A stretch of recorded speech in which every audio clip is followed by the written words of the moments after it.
whether it's bikes, whether it's, something else. And then we looked at the business model, unit economics, what will be the problem solution that people will accept, and the model also will work. And then finally drill down to electric scooters. The cost is, effective. There's no major maintenance involved in that. There's tech in that, and there's easy adoption. And then curved out a path, that electric scooters on rent, because now the generation is moving towards, while Olas and Ubers have created the shift from ownership to, mobility, and which is what we want to do on two-wheelers. So we call ourselves like Oyo of two-wheelers. You don't need to own one. Go and rent, and whatever you want to use, pay for that. Right? That's what we ended up creating. And yes, like your question on who's validating that, right? So whether it's Shell, so Shell supports us because, they are a big oil giant, and now energy is a new, lithium is the new energy. They're working very closely with us. Uber is testing out, our products, that how they can dovetail this kind of a product into their app, and then potentially look at, shared mobility solution and a bunch of other things.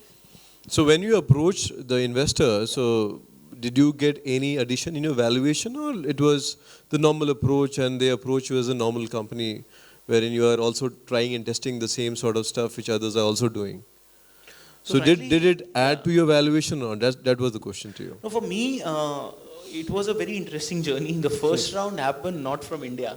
It happened from an angel who sat out of the US, right? And then he was pretty open. That way is on millions rather than crores. Okay. So that's how it happened. And thankfully, since the validation was done there, and then I could have then a few, especially venture capitalists coming on board after that, looking at and giving us, thankfully, a bump up on what happened in the first round. But yeah, fundraising in India is not an easy task. You need a good support system, to drive it from the top. Great. So now I think it's already 1 hour. So we are open for questions. So yeah, first question.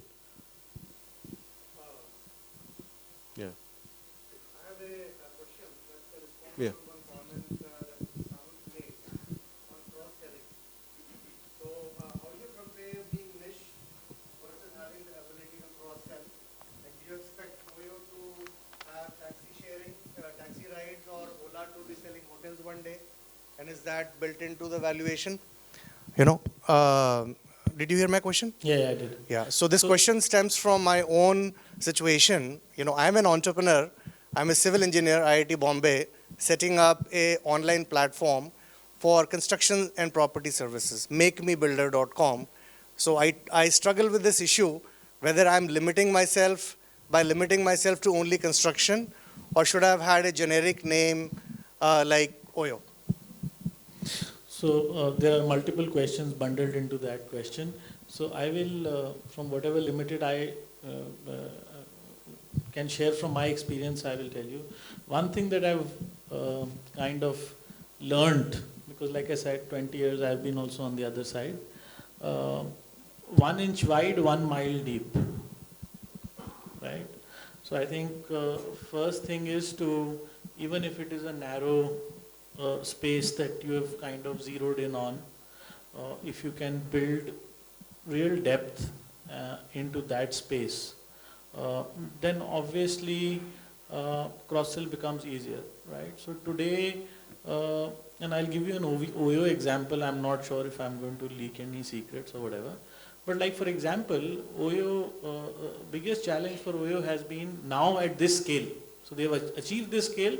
Now cross-sell is very easy, right? So I think it is very important to not get distracted in the early phase and achieve that 1 inch wide, 1 mile deep situation where you're really the owner or a master of a particular, even if it is a small needle, right? So if you can reach a situation where if 1 billion people in India want to buy a box of varnish, they will think of you, right? So the other example I can give you is if in India today anybody wants to buy a policy, they will think of Policy Bazaar. Whether they go and do it or not is a different matter. But there is that association that has been created. So I think, and a certain scale has been created, not just association. So I think one part is that.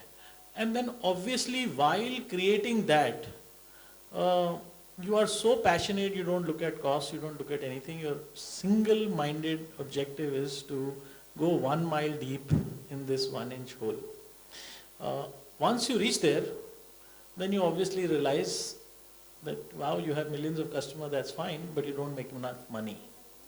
And then you try and say, all right, let me add some more categories which are adjacent categories to what the consumer is coming to me for, which will start giving me money. So the Oyo example that I was giving you was that a lot of these rooms are smaller hotels and they don't have full-time kitchens, right? So what Oyo, these small-time guys will do is they will tie up with a guy who will do food delivery, right? But that is not building any brand loyalty to them, because ultimately he's ordering from a roadside vendor or some local guy. So imagine if they tie up with a food tech company where the menu is standardized and these are semi-cooked foods and the guy is trained. You just need one guy in that store, in that hotel. The menu is standardized, the semi-cooked packets are already there. It takes 10 minutes to fish up either a dosa or a paratha or whatever you want out of these 10 things. Now that's something that is going to add huge value to Oyo, because not only does it now give him a higher wallet share of the same customer, because either he was coming here and eating out or he was ordering from somebody, they were leaving some money on the table for that vendor, but now he's ordering from you, you have a higher wallet share. You can probably charge him a premium saying that, you know what, for these guys, one meal is also free if you buy my annual subscription. I don't know, I'm just saying.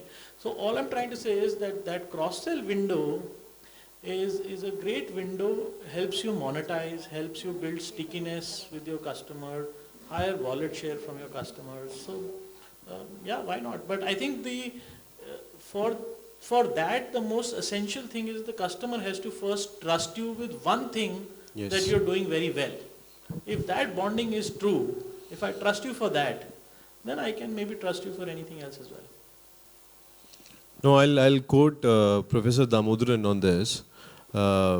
Last time when we were there in Hong Kong, so he was telling that, you know, he valued Uber, and then he probably put on the Twitter the valuation of Uber, and then after a day he received a call from the founders of Uber, and they said, well, Professor, you have made a big mistake, right? So he said, like, you know, I believe you are a cab company, and basis that I have valued the company, and this is what the valuation is, and I'm very much right on this. Then they said, like, you know, we are not only cab company, but we are also into logistics, and we are doing A, B, C, D also.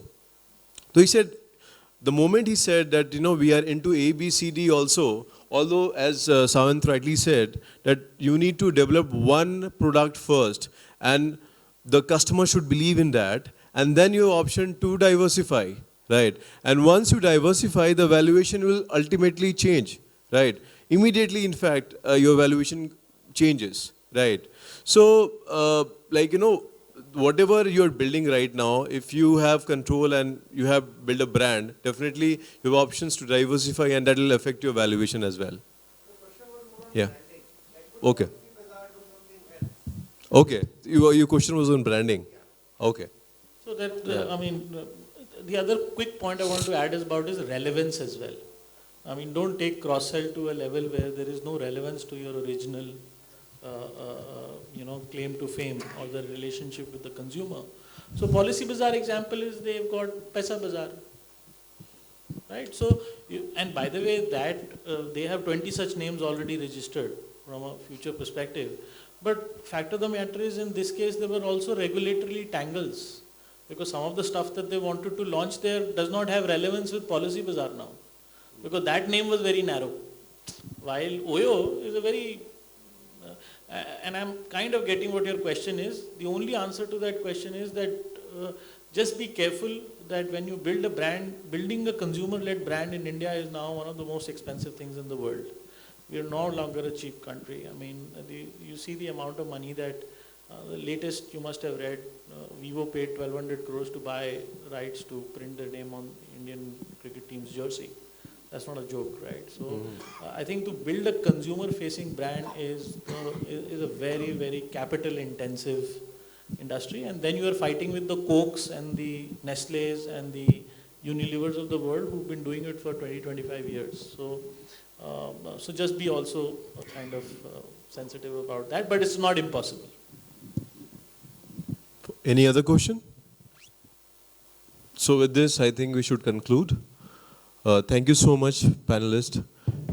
Thank you for the knowledge sharing, and I hope the whole day was beneficial for everyone.